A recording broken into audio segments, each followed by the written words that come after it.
Hello, everyone. Thank you for joining us tonight. This is our December 2020 Boys and Girls Rep Call. It's hosted by myself, Chris Gerke, the NCJLA Boys Director, as well as Aaron Kramer, the NCJLA Girls Director. We thought that it made a lot of sense this week to, sorry, Aaron, you want to say hi? Okay. Hi, everybody. We thought it made a lot of sense with the subject matter that we were covering being consistent with both the boys and the girls divisions, that we would just merge it together and make the most of everybody's time this month. So thank you for joining us tonight.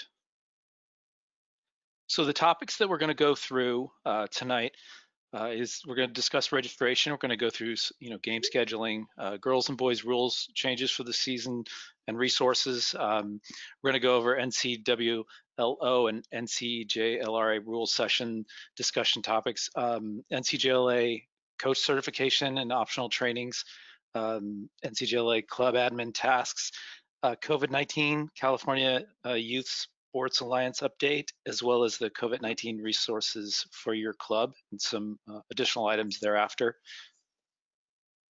A lot of the material, excuse me, a lot of the material that we're going to cover tonight is just going to cover a lot of the same things in an abbreviated way from what we've covered over the last couple webinars, just because there's not a lot of new information that we have with respect to how the season's going to proceed. So there will be some redundancy there, but we'll try and keep it to a minimum.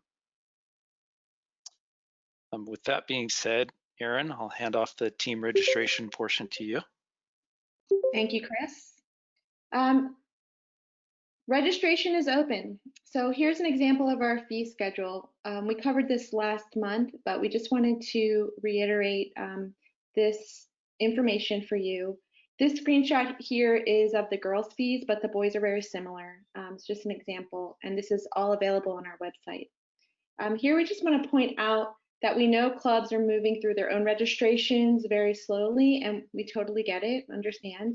But please let us know if you are having any issues with the dates that you see here. So contact staff if you anticipate having any issues with your team registration dates.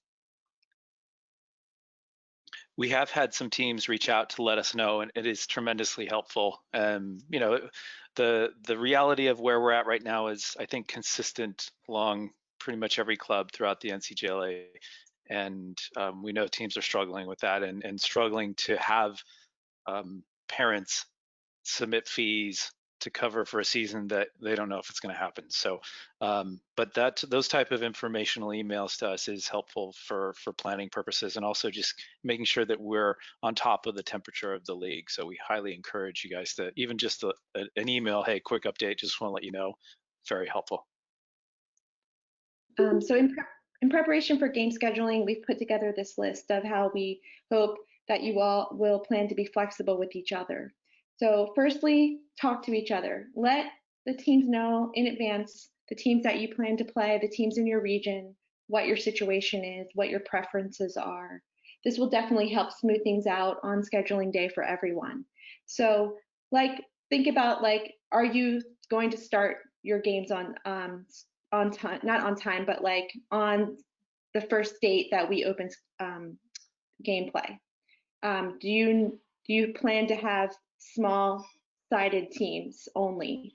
So do you have small rosters? Are you definitely full size? If you know ahead of time that your club, your teams, or maybe a certain age group is definitely going to go for 1-hour game slots versus the full-length games. Also, a big one is if you for some reason in your region, in your area, have extra field space, just maybe that's a thing, that let other people know, so maybe they can get in on some of that, because a lot of clubs are having trouble scheduling fields and maybe won't have a lot of options. So let everybody know if you have extra. And then also your considerations for scheduling your non-league games. So have that in your plan, so that you can give your players more games in your season. So preparing for scheduling meeting. Obviously this year we've pushed dates back. Still a lot of unknowns about scheduling.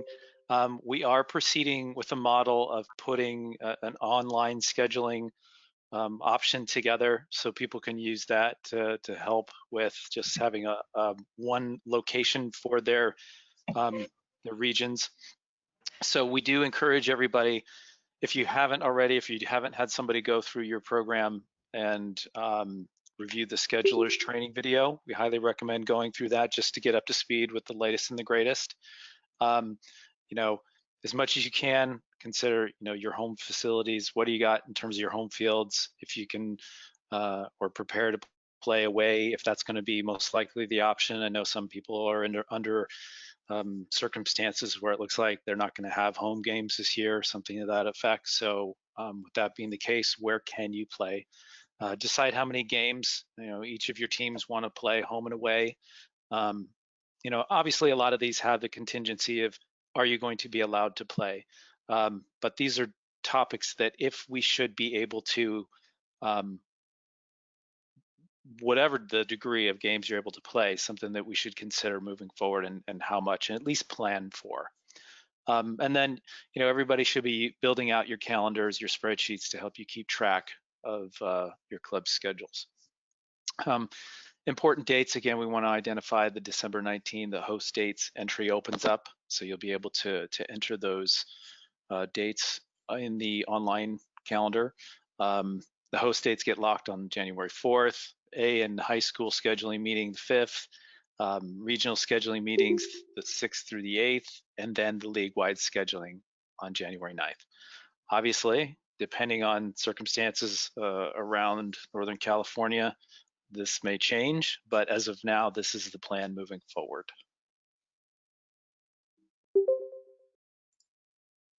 Okay, so I'll throw it to Aaron for the girls' rules.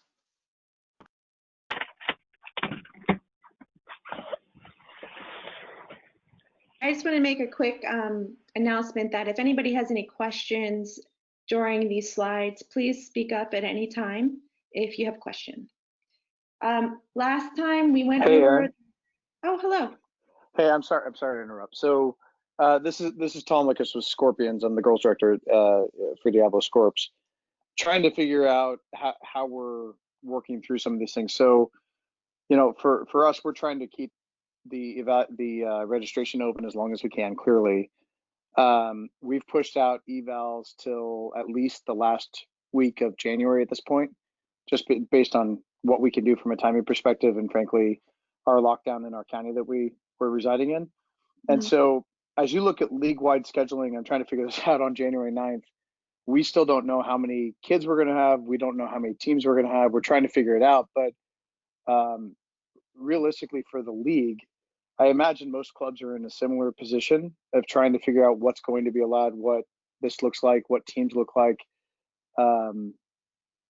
Should we plan on a contingency for that? I'm just looking at these dates and saying, okay, we're 3 weeks out. Realistically, we're still in the lockdown status. What happens then? Mm-hmm. Yeah, and this is Greg Hoffman from Pleasanton. We had the exact same concern. He just echoed what I was thinking. It seems an unrealistic time to be thinking about scheduling when there's so many unknowns. If it's going to be kind of a moot point, we'll have to redo it again. Well, Aaron, if I could step in real quick. So what we are doing here with a lot of, what we're presenting is framework should things happen, right? And you're exactly right in terms of looking at the numbers of where things are going, and, what you're looking at with your club registration. You can do some forecasting. With that being said, there are certain things that if we can't do them, we can't do them. The NCJLA has put, a date in place as, a no-go date, so to speak. We'll touch on that toward the end of the presentation. Obviously, if the board sees that there isn't a light at the end of the tunnel, they can make the decision prior to that date.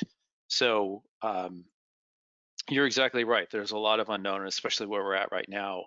I'm hopeful that there will be something that we can do at some point, but the tools will be here should we be able to proceed in some fashion.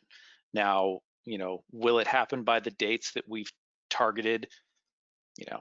We'll see. Some people say no. And with that being the case, okay, well, are we going to target, we're going to slide the season, or what are we going to do? The NCJLA hasn't made that decision yet. The NCJLA board has not made that decision yet. Aaron and I are really focused on putting together the framework with multiple options should we be able to do something at some point. Ultimately, we're not going to be the ones that make the call what happens with the season. That comes from the board and obviously the club's contribution to that as well. So that's a lot of what we have here, and providing resources for everybody for a variety of paths.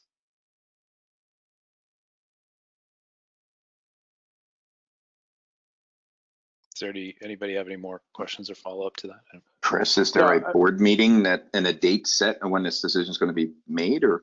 I know that there's a board meeting on the 15th, or maybe it's next Wednesday, I believe. What's on the docket for that board meeting, I don't know, but I'm pretty positive that the current situation is going to be one of the top subjects to discuss. So, and Chris, this is Tom again. I'm just curious. So when you look at the potential for a go, no-go decision, is that going to be largely dependent on whether the state has changed its stance on youth play? Because, and the reason I ask that is because unless Governor Newsom changes the stance and opens up team versus team play or more than a pod of 12,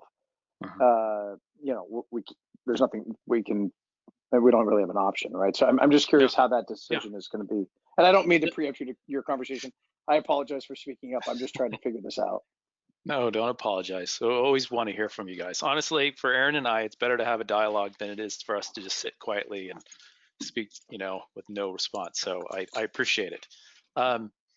Yeah, you're exactly right. But we will take the state's lead in what we're being allowed to do. We're not going to go out and say, heck with that. We're going to go the opposite way. I know that Laura has been very involved in trying to get the state to reclassify the sport to help with that and identify ways that lacrosse can with rule modifications that we can get on the field sooner based on the type of sport that it's been deemed in terms of the risk. There's a high potential that different regions are going to be in a position where one region can do things where another one can't, and so we'll touch a little bit on this later, but it's okay to talk about it now. Some regions may be able to get together in smaller groups and play, and other ones may not. And if the regions are able to play, we will have resources to help them with their scheduling, all the different components of what it takes to play. Obviously, if there are such restrictions in other counties where you can't do anything, then it's a waiting game in terms of when we can open up again to do anything. I know that clubs have taken it upon themselves, with the limitations that they currently have, to work on things like player progression and just try and keep the kids sane. I've got kids that I'm trying to keep sane myself. So. But we're all doing that respectfully and trying to do it ways where I'm sorry we got to do it this way, but we got to focus on you and what you can do skill set wise and conditioning wise, and trying to look forward to when we can rejoin the rest of the team so that we're not starting from scratch. So we can help with the player progression models, although I know a lot of teams have already done that already. But you're right, there's just a lot that's unknown, and right now things look kind of dark. Okay, that's helpful. Thank you. Yeah. Any more questions? So Chris, this is Derek. So you're saying that there's a board meeting next week to decide that, and then there's a go, no go decision in January? That was January. Yeah. Okay. Yeah, there's definitely, and I don't remember it off the top of my head. It's definitely published. Okay. I keep wanting to think it's in February, but I think it's early February. yeah, I do too. This is frustrating for everybody. We, like Chris said, we're providing framework with dates set so that we can proceed if possible on these dates. But yes, we will definitely make adjustments as they are needed to accommodate everyone. And this might be different, like Chris said, per region. And the more communication that you guys can give us weekly, bi-weekly, daily, that's helpful for us to know what each club is actually going through as far as registration, what your issues are. If you, like, we know that teams aren't registering quickly and that time is getting closer to when we want to do game scheduling, and we get it. So we don't have any concrete answers, but definitely the feedback that we've gotten on this topic, we're going to pass it forward to the board. Just a reminder, there's also a vote that is supposed to be done by each club that's due on the 16th regarding some proposals. Is everyone aware of that? This is regarding small-sided motion one. There's a motion one and motion two regarding small side league format or a flexible format. That will also impact, I think, the board's decision. I got confirmation that February 10th is the marked NCGLA go no go for the season. February 10th. The decision can come earlier than that if it doesn't look like it will be able to happen in time. So Erin, you want to hit the rules session? Yeah, thank you. So the board has approved these rules for the season based on the feedback provided in our last meeting for the full size games, full length, regular game length, running time for the season once we finally get to play. However, as you can see at the bottom, if you need to play with less players, you can agree to play small-sided or cross-field, and you can share players, and we just want you to play, have fun, make it fair. This is probably not going to be the season to be ultra competitive because we just need to accommodate when it finally happens. I'm really hoping. So these are the rules that we are going for. Having said that, next slide. Also, based on the feedback from the last meeting from everyone, the board approved this model for small-sided games. So the less players, same running time, and just making sure that if you do follow these rules, and a game is all the games for high school through 12U be veteran, will automatically be scheduled for full size. And then if you want to play small-sided, you just need to let the officials know within 72 hours. That's going to be on the game protocol sheet, which is already published. And you need to also make sure you update your field scheduler, alerting them that there might be there's an update in the field, and maybe there's open space for other games to be scheduled, either they're lacrosse games or maybe small-sided soccer games, depending on your field. So just make sure you communicate that.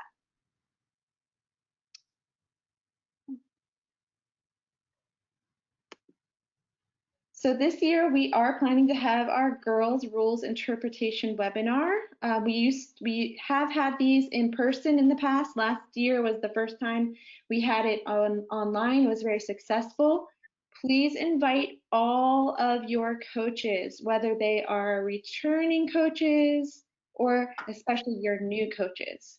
The rules that all coaches need to be aware of are the youth rule book. If you are a high school team, especially the girls' high school rules, which is the same as last year, the 2020 rule book applies for 2021. Same thing for the girls' youth rule book. But the NFHS rule book is also needed for youth coaches because it explains a lot more in detail the actual fouls and certain setups that you would need to know.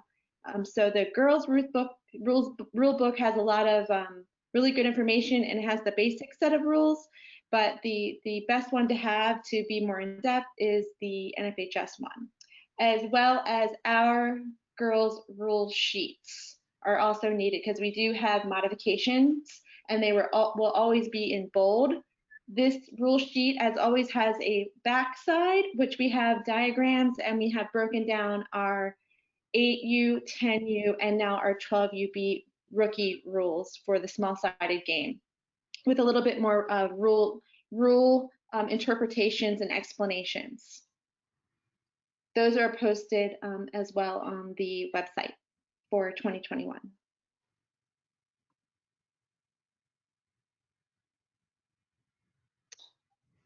Okay. Okay. All right, now for the boys. So the two slides that we have are just reiterating. We did cover this last month. Nothing has changed with respect to the rules for this season. In a normal game, normal situation would be the exact same as last year. Obviously, if you're in a situation where you're asked to be flexible by other programs based on how many teams or how many players they have registered and so on, we ask that flexibility be one of the top priorities for your club, for your teams. The small-sided rules that were approved are also here and posted on the rules sheet. Again, to reiterate, if you should take advantage of small-sided games, and it's a fundamental change of how things were originally scheduled, if you could please update your signers and your field scheduler so that they can do something with that space, that field space, so nothing goes to waste, so to speak. The boys' rules interpretation right now is TBD, so at the appropriate time, if it should be scheduled, we'll send out notification of the date and the time, and obviously it'll be virtual this year as well, and so that would be out here in the near future. Again, we covered this material in the last call, so I'm not going to take too much time with respect to the coaches' requirements. They have been slimmed down this year to make it as easy on clubs as humanly possible. So we do require the U.S. Lacrosse membership, which includes, the cleared background check and the Safe Sport coach certification, signed code of conduct, and the COVID waiver. The COVID waiver is just another component that everybody needs to have signed this year. Concussion certification, statewide mandate. So again, nothing new with respect to that. And there's no late fees associated with getting coaches on your teams after the deadline. So again, flexibility is key. Okay. So this year, the NCGLA is not offering any in-person level 1 or level 2 coaching courses, which we usually always do in multiple regions. They're wonderful. Instead, you can tell your coaches that they have a year off, I don't know, but if you want to encourage them to continue their education, these are 2 brand new courses that have just been launched with US Lacrosse. I had the privilege of being on the training sessions as a coach trainer, so I participated in these level 1s and level 2s already, and I absolutely love them. So they're theory based, so there's not a lot of X's and O's per se, but the level 1 really goes into like Maslow and just like looking at the whole athlete and making sure you're meeting the needs of the child. So it's really nice, and it's only 2 hours, and it's a really great price. Once you've taken level 1, you can take level 2, and this one is also extremely, really, really good. So the website has a little bit more information about these courses, but you will be grouped into like coaches. Like if you sign up and you are a high school coach, then you would be grouped with other high school coaches. If you are an 8U or 10U coach, you would be grouped with other youth coaches. So they've done a really great job with developing these courses. So I highly recommend them. And then the website, of course, for US Lacrosse is chock full of other courses that you could look into having your coaches participate in. So these are some fantastic coaching resources we highly recommend. These are through US Lacrosse. You can purchase these as manuals. They're bound books. There's actually 2 age-appropriate practice guides for each age group, for each boys, for 1 for boys and 2 for girls, and 2 for boys. And then they have the progression playbooks. The progression playbooks are basically going through all of the skills from how to hold the stick all the way up to playing full field. So you've got offense, defense, full field, and then just starting from the basics of how to hold the stick, how to scoop. Great error corrections, terminology. So these are really wonderful for your new coaches. So if your club hasn't seen these before, or maybe you haven't purchased them yet, this might be a good year to do so and to share and get your coaches to read up and get a little bit more educated. So we wanted to reiterate our petitions, that they are always open at any time. You can submit your petitions for your kids if they need to play up or down. The petitions will be reviewed bi-weekly, and you will be communicated shortly thereafter by Laura to let you know if it's approved. So a lot of our common questions are listed below. So basically, the main gist is it's age-based. That's how it's not grade-based, so age-based. So if you fit within those age ranges, then it's just a yes. So you don't need to fill out a petition. But if you've got a that is wanting to play down, then they definitely have to have a petition submitted by the club president or delegate. If you guys have any questions ever about should I submit a petition, just shout out to Chris or myself or Laura. Aaron, question for you. I've submitted a bunch of petitions, and it's been probably a month now. I haven't heard anything back on them. Really? Okay, let me take note of that. Yes. So who is this speaking? This is Dominic with Folsom Lacrosse. Yep. Okay. And I've also submitted a scholarship too that I haven't heard back on also.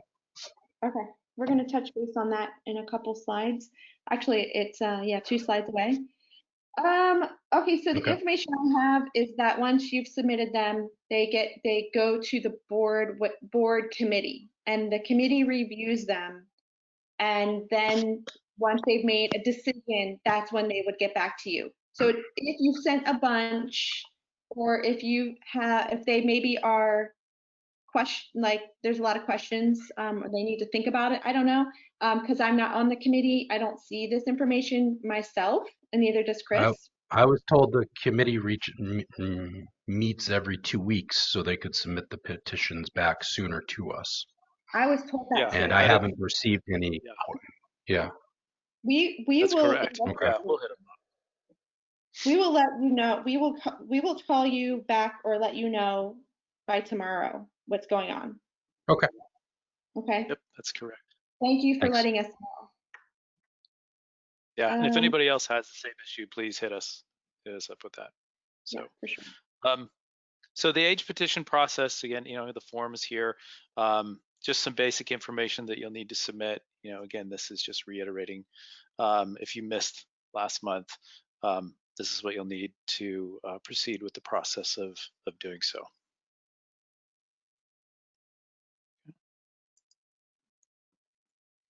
So our player and team scholarships are still open, and if we don't have enough applications to distribute all of the funds, then we will open up another period so more people can apply. And this very well may happen because we just are having lots of delays, it seems, across the board this season with registration and with COVID. So do not think that the dates that have been published so far are it and all be all. So we will announce those new dates via email to club presidents when they open up. In addition to our scholarships, there is also the Landon Lucas Foundation. This is open to any player who needs financial help in order to participate. This link is live, so you can click this when we get that out to you, or you can, I think a link maybe has already been emailed out to the club presidents, but you can use the slideshow when it's posted to the our website to follow this link. I think you can also just do a basic web search for this. It's great to just check it out and see if it applies to any of your members and send it off to them.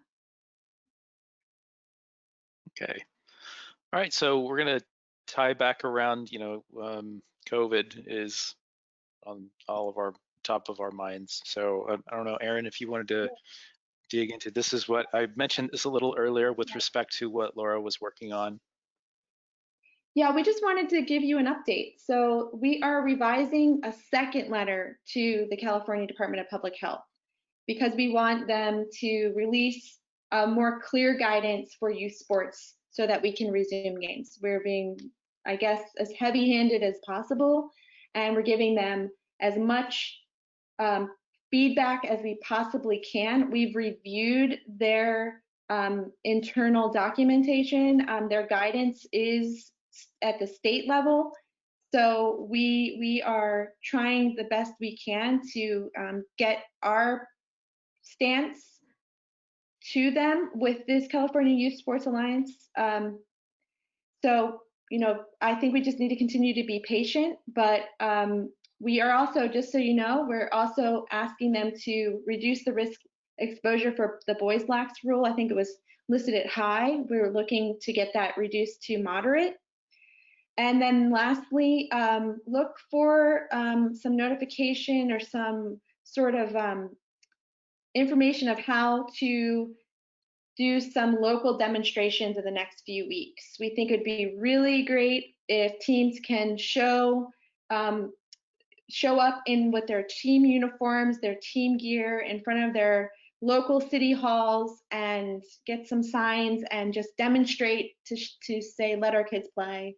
That we want to follow guidelines. We want to do everything we can so that our kids can be out there on the fields playing the sports that they love and following as much of the COVID guidelines as possible, masks and social distancing and changing the rules if needed, small-sided, etc. Any comments or questions about these bullet points here?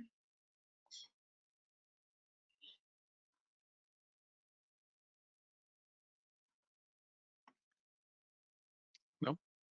Okay. Okay. Yeah. Keep on moving.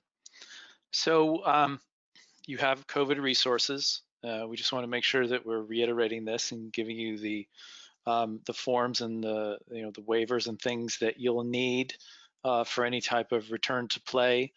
Different templates for communication. Try and make things as easy as possible so you don't have to create every document from scratch. And then including lists to try and make it easier for your program to track players, rosters, things like that. So there's a whole menu on the NCGLA homepage of resources so that you can check out, and we try and update it continuously based on how information and things should change. So we try and be as diligent as possible when it comes to updating this documentation. You'll see there it's located on the homepage toward the right side, upper right. Okay, so we touched on this earlier. What happens? The season gets canceled, right? So there's different meanings to that. Restriction-wise, are some regions able to do one thing and others cannot? So we've kind of broken it down into just different components depending on where things are at. So what will the NCJLA do to help facilitate lacrosse for your players should the season get canceled? So what can we do? Just because the season, if the season should be canceled, it doesn't mean that we turn off the lights, close the doors, and we'll see you next year. We still want to be a resource to you because we know that it's important, and we want to make sure that we're not giving up on our kids and the opportunity to play. we'll have to adjust, we'll have to modify, but we will find ways to keep our kids active and participating in safe and productive ways. So we want to provide resources to everybody. So if there's an opportunity, depending on loosening up of restrictions for a small event or some type of tournament, we'll help with hosting with that. We'll try and host those tournaments. Regional events, if one region opens up before the others, the NCJLA staff will continue to proceed with tournaments in that area.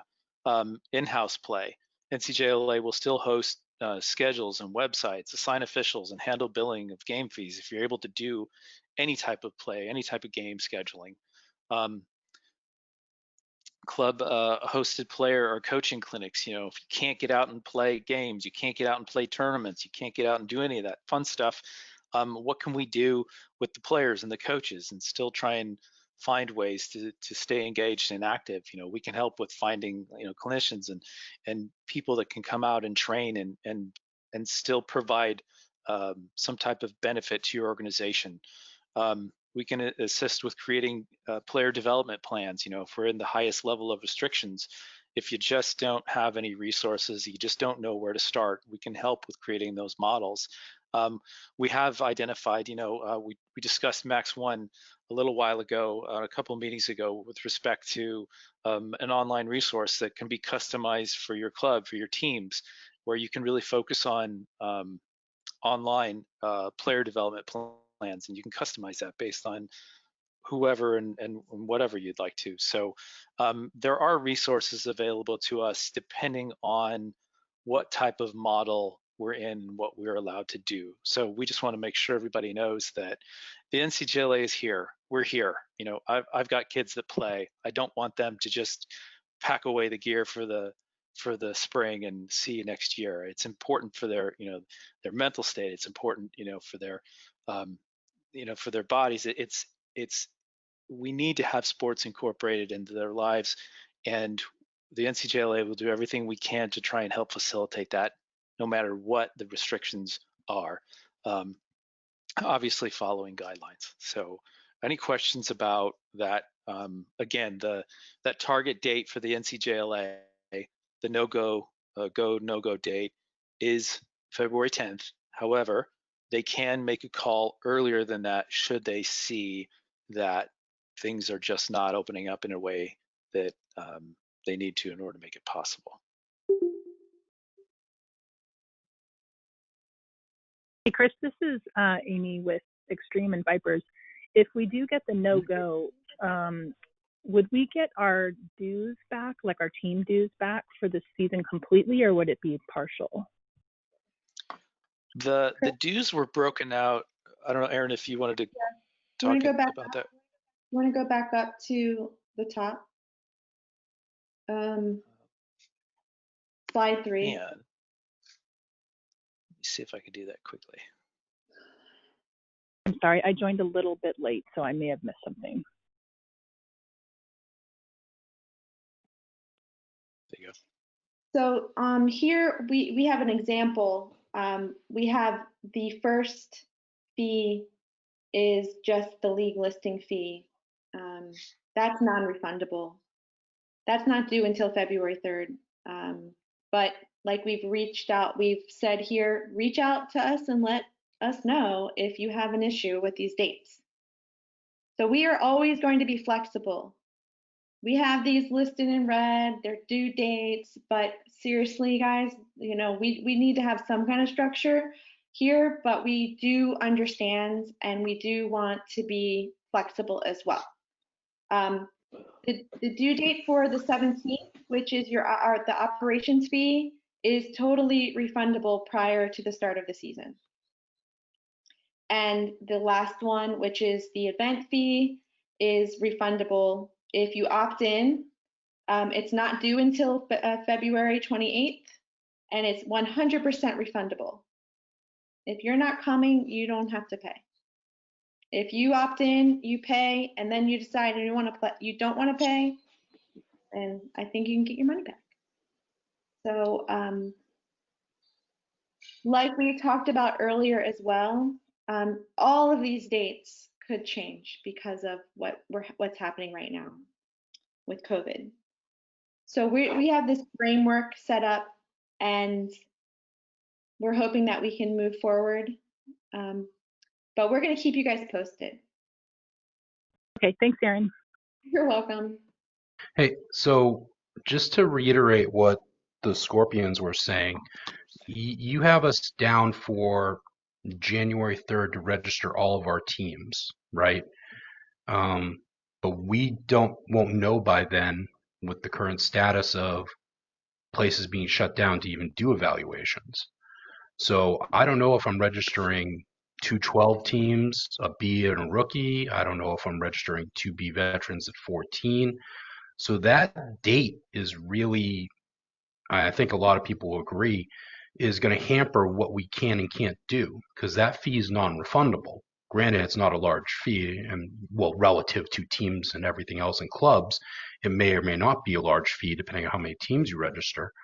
And I know it's only $149, but you're asking us to make a prediction of how many teams and what level teams before we even get a chance to do evaluations. Well, right? So yeah, go ahead, Chris. If I could step in, that date was selected a little while ago. I can't tell you the exact date, but it definitely was selected a little while ago to create a framework for the season at like in a normal, as normal as as possible. Now, what we were talking about earlier about people sending us an email if you're having issues with registration, that's exactly it. And are you going to hit that date? No, because you haven't even had tryouts yet. There are other clubs that have sent out notice to us to say, hey, we're not going to be able to hit that date because we can't have tryouts, can't get kids together, so it's impossible for us to hit that. So, to your point, is that date now feasible for most programs? I don't think so. Probably not. But I want to make sure that and the league, as a league, we want to make sure that that's what we're getting. So, we're not going to force people to start registering teams at a date that's unrealistic when you haven't even been able to do tryouts yet. That doesn't make sense for anybody. And the back end work required in order to do that for something that may not happen, we don't want to invest time and resources into something like that's unrealistic or doesn't make sense. So, will that date most likely get pushed, especially when clubs are like, can't hit it. Yeah, then that gives the board a decision that they have to make in terms of, okay, based on this, what are we going to do? I think that's so. How many clubs have gotten that info to you? I guess at this point, I have known 3 have in one way or another contacted me and other people. I can't speak for Erin or Laura or anybody on the board. I know of 3 for me. So then the clubs that are on this call, if that date's an issue, we should be emailing you and letting you know at this point. Yes, please. And Laura and Erin.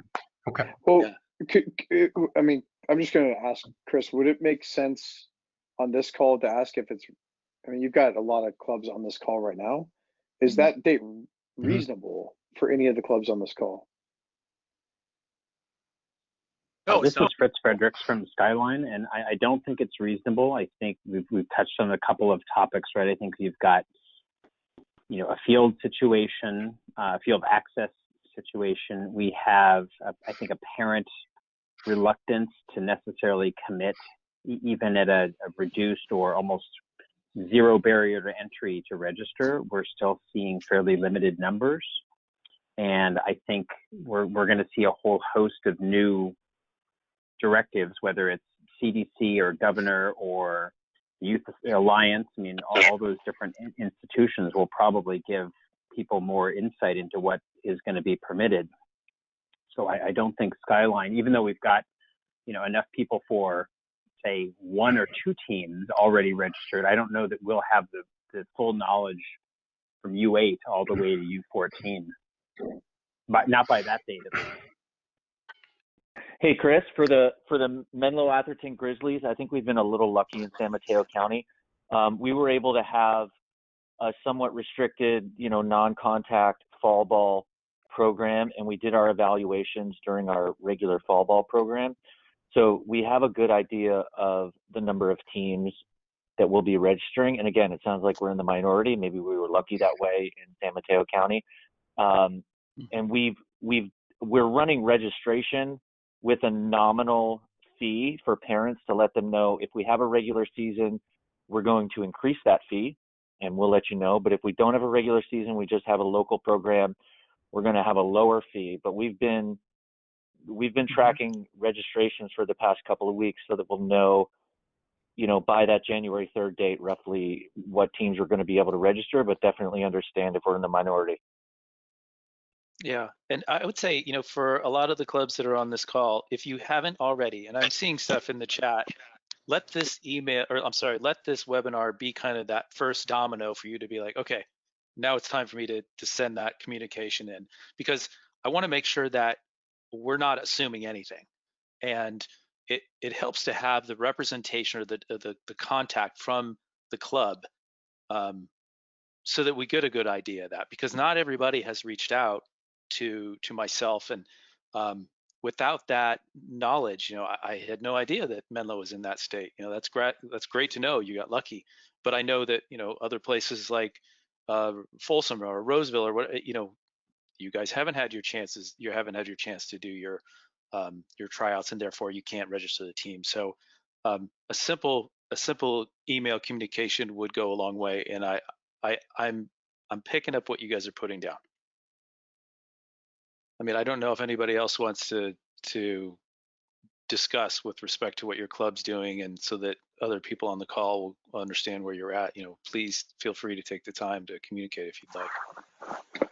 Yeah, I mean, so for Scorps, I could say that we've got about half of the kids registered right now that we normally would have in a given year, maybe a little bit more north of that, but not much. We've got an idea based on the number of kids that we have registered, how many teams we'll be able to have at the different age groups. We're trying to hold that registration as long as we can. I think that a big part of it is what the county does. I mean, right now in Contra Costa, we're in pretty much a full lockdown.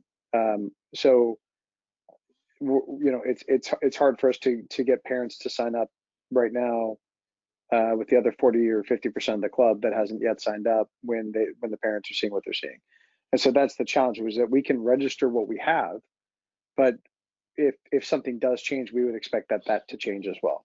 And as I said earlier, we cannot do evals right now based on our restrictions, and so we've pushed our evals out to third week of January as it currently stands, and we have a board meeting on January 4th to determine where we go from here based on the county metrics. So and we held a fall ball and everything else too, right? So I mean, similar to Menlo, we were going down the path. We've got a few hundred kids registered, but it's not where we normally would be, and so we're trying to figure out how we move forward.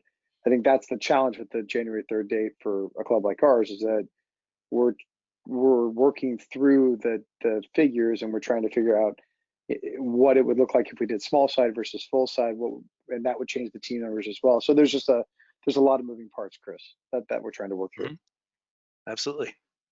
Absolutely. Anybody else? I'm sure. This is Robin from Livermore. We just opened registration this week, and basically we're just, letting people register so that we can get an idea of how many people we might have that sign up, but we're not charging any fee at this point. Mm-hmm. This is Derek.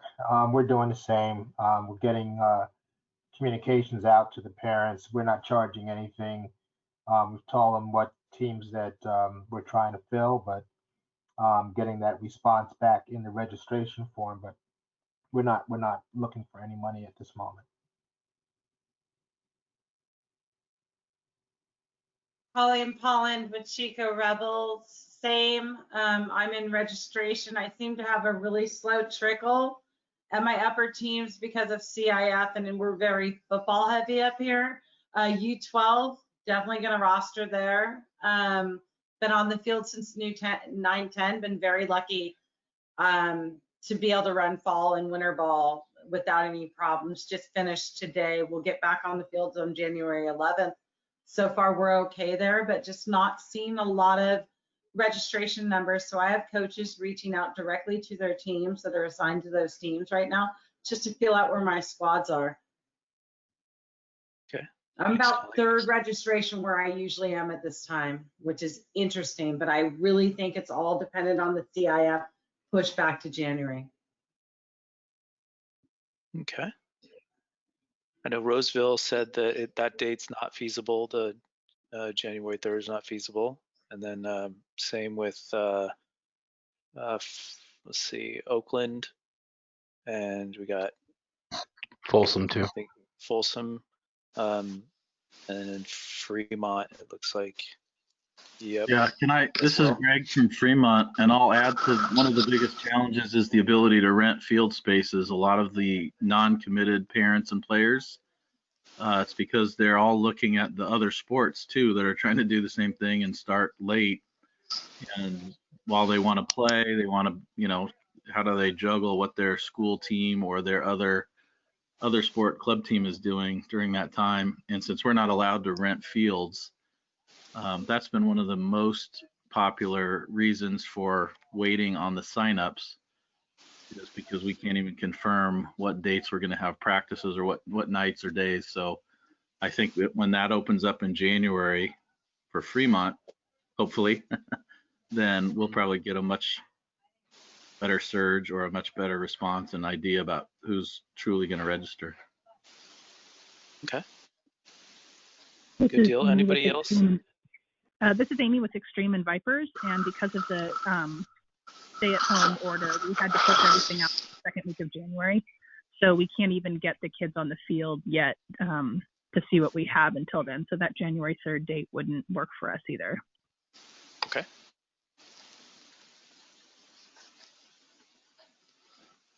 The field impact is completely a huge issue. As many know, I book fields for a living under Advance, and San Francisco is completely shut down. Jeff Choi is taking absolutely no reservations. If you have not reached out to him and you're in that area and not on his list that he is going to reach out to when he opens up his fields, get on that list. Marin County fields right now are pretty much shut down. Mill Valley's got some stuff, MLK's got some stuff, but you cannot touch anything on a high school field in Marin County. From what I'm seeing, who has been booking fields for 10 years, the field thing is going to be our biggest issue, and I really understand where all these clubs are at. And if any of you clubs feel free, reach out to me at Colleen at Chico Rebels. I'll let you, if you've got new membership, they don't know what the schematics are in your area. I pretty much run some fields all the way from Chico all the way down through Santa Cruz. I can kind of give you a heads up on what's going on in the fields in the area. The field issue is a big issue. And Colleen, I'm sure you would know more about this than I would. This is Hayden Cook from Oakland Lacrosse. I know on our last league-wide meeting, I think it was a couple months ago, there was maybe an offer for the issue of field space was breached during that call, and the NCGLA offered as a potential relief being Treasure Island. So if there's anything the NCGLA can do, it seems like field space and securing that although it is farther from Chico and Folsom and those other places, just securing those central fields would go a long way. Right. A lot of these entities, I have very good relationships with the city of San Francisco. I have very relationships with the city of Petaluma. They're not even addressing large gatherings at this point. I canceled Icebreaker just recently. There will be no Icebreaker in Petaluma in January. It's just not feasible. So that's our biggest issue. But anybody that has any outreach in fields really should step in and see what we have available to us. But right now, I'm not seeing a whole lot of opportunity to run anything large and bring a bunch of teams in. I seem to have some fields up here in Chico, but I'm on grass, so I can't do anything until April. But I do seem to have fields up here in Chico, and I want to look into, there's 3 fields out in Norville, and I want to look into that, but that's a long way for everybody to travel. The Bay Area is going to be a big issue. Okay. Anybody else before we wrap things up for this evening? No? Okay. Well, if you don't know, connect with the powers that be in your club and send a note, please. Like I said, the NCGLA board meeting is next week, so this is all information it's been good for us to gather. I'm glad we had a dialogue with respect to discussing this. You know, Aaron and I will get our notes back to our boss and the board so that they have the information that came out of this meeting, and then obviously anything that you send us from here will also be forwarded to the NCGLA board as well. So, does anybody else have any other questions here before we sign off for tonight? No? Well, on behalf of Aaron and I, we'd like to thank everybody who called in tonight. Thank you for your time and energy. We know that this is a difficult time. You know, we're struggling with it just like everyone else is, and we sympathize with, you know, the situation that you guys are in with your clubs, with your teams, with your coaches.